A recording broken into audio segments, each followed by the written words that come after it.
so easy. One of the reasons why this project comes together so quickly, and I think you all are going to love what I'm about to tell you, or what Fern's about to show you, and that is because we do have a little bit of help getting to this point. Oh, yes, we do. Because we have a scalloped balsa foam piece. Yeah. Is that a placemat? It's already cut out for us. It is done. Are you kidding me? Our part's done. You don't have to try and think about the scallops, right? You don't have to measure. You don't have. That's my biggest thing is like, are they all going to be even? Are they going to look right? Or I'm going to get to the end and I have a half a scallop. Yeah, it's so true. That would be me. Walk us through what you did here. 7 different fabrics, and I just 2.5 inches sewed them together and ironed them. So, did you feel like you have to open up the seams, or did it work just fine putting them over to one side? I am not patient enough to open up seams, so I understand that. Yep. I just ironed them all in one direction, and it worked out great. It did work out great. I love that. Okay, so once we have our strips sewn together, what's next? So I laid it on top of my strips. Okay. And I'm a little Particular? Particular. Yes. I'm a little particular. That's a better word. And I wanted my edges to be even. I wanted the same amount of fabric on the scallop.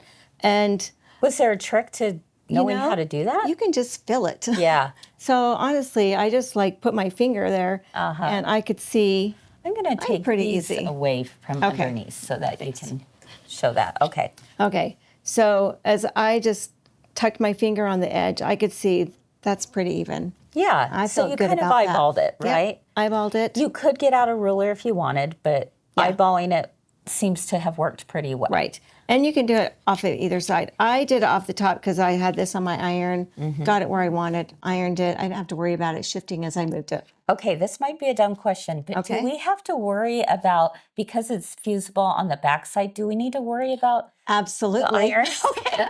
Oh, absolutely. Okay.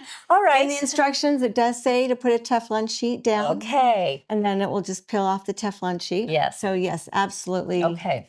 Yeah. Put that Teflon sheet down. That was a dumb, Chris. Okay. A dumb question, yeah. Because remember, both sides are fusible. Exactly. We don't want all that mess. We want to take the placemat to the table, not the ironing to the kitchen. Yes, exactly. Exactly. So yeah. Okay, so that was simple. Easy. And then how do we And the then next part? we need to put our backing on.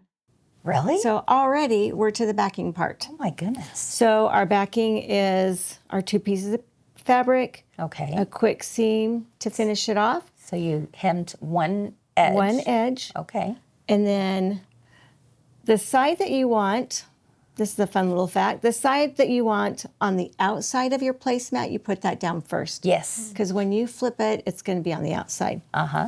And Are these going to be overlapping like we normally do? just barely. Okay. That's not, because it's not a pillow. It's not going to have no It's crack showing. Yeah, that's right. Nice and smooth. Doesn't need to be in the center. okay. So at this point, I can tell my placemat is all underneath the fabric. I just put in some clips. Oh, smart. And you can see that it's everything.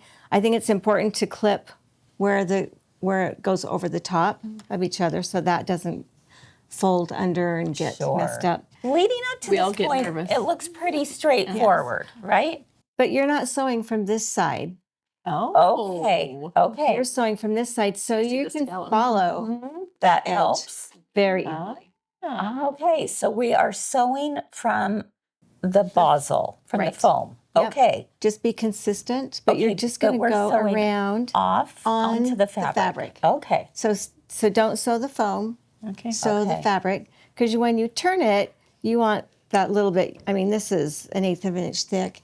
You want that to be able to fit in there and not be bubbly and thick. Yeah, that makes sense. So yeah. Now, one of the things going that I slow? think is important is, you do go slow. Before you turn it, if you turn it now, you're going to have all of this fabric. Yeah, we need to cut So that, we need to don't cut we? it, yes. I tried a couple different things. A rotary cutter Okay. with the scalloped edge. Okay. I tried that, but I found that I was kind of far away. Yeah. That wasn't as comfortable. all of those you've curves. got pinking shears. Pinking shears, yes. Okay. So Yes, pinking shears is a great idea. What about how far away are you cutting? I just barely. just 1/4 inch, yeah. I like that. Oh And yeah. then after you get all the way around, going back and just clipping in to that edge without cutting. Without cutting the seam. Right. Yeah. It's so cute. Look at that. So those Then are the I would three that we imagine did. you'd want to give it a nice Give it a press good with steam. press, yes. And then that will also adhere this to the back, to your backing fabric. So then it's solid. And then End you up have this. with this, yes. I love that. Isn't that fun and easy? It is. It absolutely is easy. It looks just kind of celebratory of the Yes. summer, right?